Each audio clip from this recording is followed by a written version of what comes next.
After 6 years of sending money home every month while working abroad, I finally flew back to surprise my parents. I walked into our house with a suitcase and a smile, only to find a strange family sitting at the table. My old bedroom was a storage room. My mother looked me dead in the eye and said, "We rented it out. You're just passing through now." My father didn't even look up from his plate. I spent that night in a motel crying into a pillow. 3 months later, I got a message from my mom. "They took everything. Can you please come back? I'm not really sure how to write this.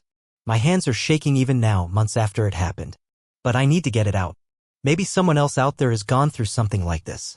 Back in 2017, I was 25 and got a job offer through a friend to work in Qatar. Construction project, long hours, but decent money and housing included. Coming from a small town outside Bakersfield, California, that was a big deal. I didn't even hesitate. My mom and dad had always struggled with money, and I figured I could finally be the one to pull us out. The day before I left, I sat my parents down and told them I'd send money home every month. Not just to help with bills, but to fix the house, keep things running, maybe even save for a better future. They cried. My dad put his hand on my shoulder and told me he was proud of me. I remember that moment clear as day. For the next 6 years, I kept my word. Every first of the month, I sent $1,800 straight to my mom's account. No excuses. No delays. Even when I had medical bills from a site accident. Even when COVID made food prices shoot up. Even when I got cheated on by the only girl I ever thought I'd marry. I still sent the money. Calls were short and polite. They always said things were good. "Don't worry about us," my mom would say. "We're saving everything for when you come home." I'd ask about the house sometimes. She'd say they'd fixed the roof. That dad's truck was still running, thanks to me. That they put a little aside for something special when I came back. I believed every word. I didn't fly home once. Tickets were expensive.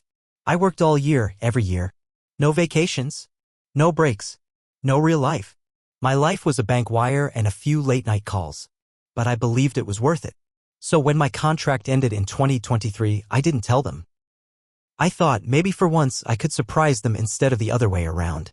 I booked a one-way flight, packed 2 big suitcases, bought gifts from the Doha airport, sweets, perfumes, a silver necklace for mom, a nice watch for dad. I landed at LAX with a tired smile, rented a car, and drove straight home. I didn't expect a parade, but I expected something. When I pulled up to our old house, it looked off. The paint was different. There were cars I didn't recognize in the driveway. The front yard was messier than I remembered. I rang the bell. Nothing. So I used my old key. Inside, I saw shoes piled near the front door. Not ours. A pink kid's backpack leaned against the wall. The couch was different. TV was bigger. I stood there with a dumb smile, thinking maybe they'd remodeled. Then a woman I didn't know walked out of the kitchen holding a toddler on her hip. She froze. "Who are you?" she asked. I stared. I'm Alex. This is my house." She frowned. "No, it's not. We've been renting here for almost a year." Before I could say anything else, my mother walked in from the hallway. Same face, just colder, thinner, older. Not surprised. Not shocked. "Mom." She didn't smile, didn't cry, just looked me up and down. "You shouldn't be here," she said. I felt dizzy. "What do you mean?" "We rented it out. You're just passing through now." I blinked. "I sent money. For 6 years. Every month." She looked at the other family, then back at me. Life got hard. We used the money to get by. Then we rented out the place to stay afloat. My legs felt like they give out. "Where's my room?" She opened the door to what used to be mine. My childhood posters. My books. My photos. Gone. It was now a storage room stacked with plastic bins, boxes of holiday decorations, even a broken treadmill. "Your dad's busy," she added. He was in the dining room eating. Didn't even look up. Didn't say a word. I turned and walked out. No one stopped me. I got in my rental and drove to a motel off Union Avenue. That night, I cried harder than I ever had. Into the pillow like a damn kid. The room smelled like mildew and old cigarettes. I just curled up and cried. I stayed for 3 days in Bakersfield. Drove past my old school, the parks I used to hang out at. Sat in my car outside the house once. They didn't reach out. I left California after that. Took a job in Phoenix doing construction work. The pay was lower, but I didn't care. I just needed something to keep my mind off it. I stopped calling, blocked their numbers, changed banks, started over. Then 3 months later, I got a message. It was from my mom. I still don't know how she got my new number. They took everything. Can you please come back? That was it. No hello. No apology. Just those words. I didn't reply. Not right away. I stared at that message for a long time. They took everything. Who the hell was they? And why should I care? Part of me wanted to delete it. But a small, ugly part of me needed answers. Needed to know just how far they'd sunk without me. So after a few days I called. Private number. I didn't want them having my contact again. My mom picked up on the first ring. Hello? Alex? Is it you? Her voice cracked like she'd been crying. But I didn't care. What happened? I asked. My voice was flat. She paused. The family we rented to. They stopped paying rent. Then they stopped answering the door. They trashed the place. Your father tried to talk to them, but what? They said they had squatters' rights. We called the cops, but no one would do anything. The house, it's destroyed, Alex. Holes in the walls. Stolen appliances. They even took the washer and dryer. Is Dad okay? Silence. He had a stroke. Last month. He's in rehab.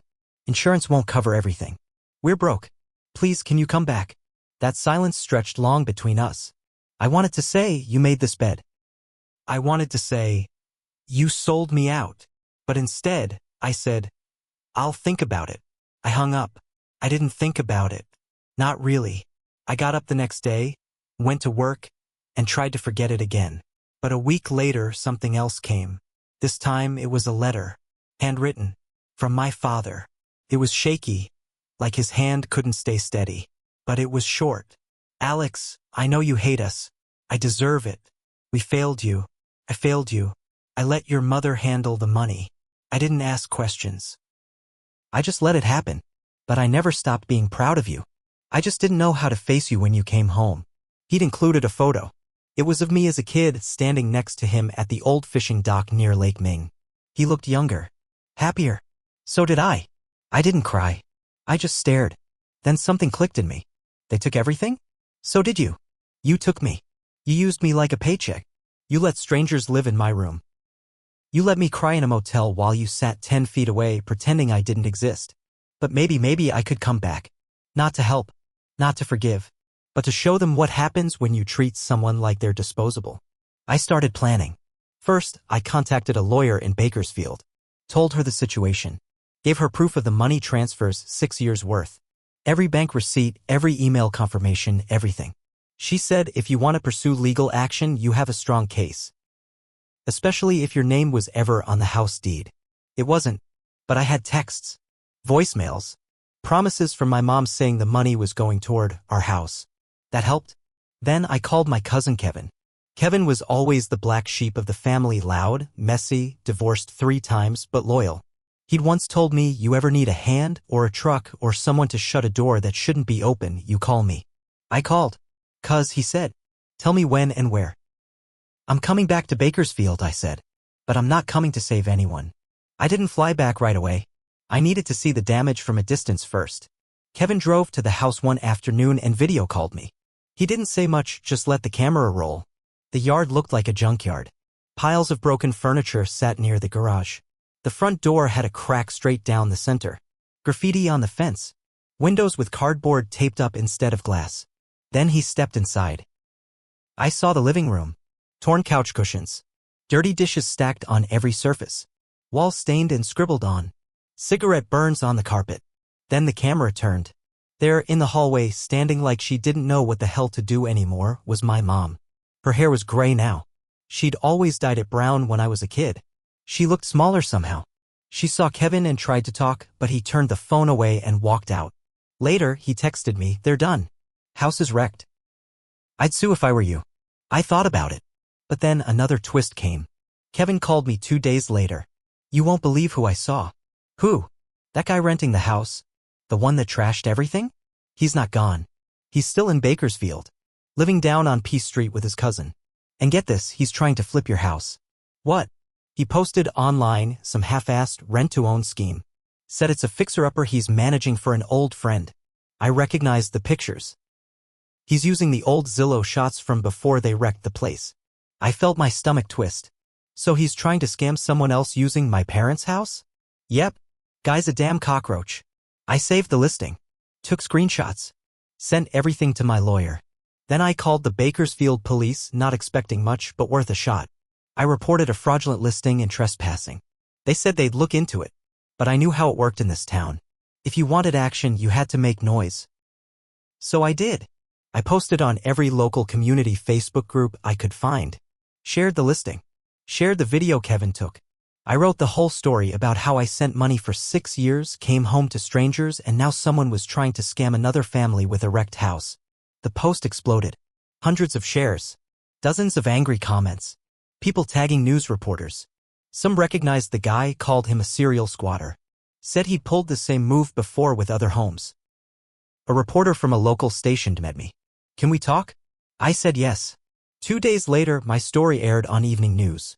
They blurred my mom's face but showed the house. The headline?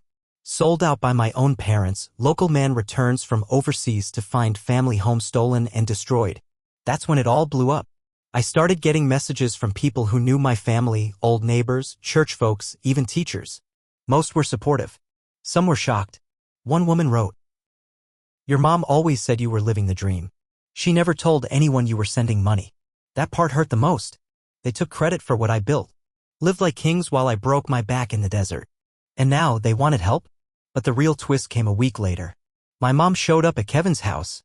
She looked wrecked. Cried on his porch. Said she had nowhere else to go. That she'd lost everything. She begged him to call me. Kevin didn't let her in. He filmed the whole thing instead and sent it to me. I watched her on that video. Crying. Shaking. Saying, "Tell Alex I'll sign anything. The house, the land, whatever he wants. Just please." I have nowhere to go. I didn't answer. I wasn't done yet. I flew to Bakersfield 2 days after I got that video. I didn't tell anyone. No announcements this time. Just showed up with a black duffel bag, wearing the same steel-toed boots I'd worn on sites in Qatar. I didn't go to the house first.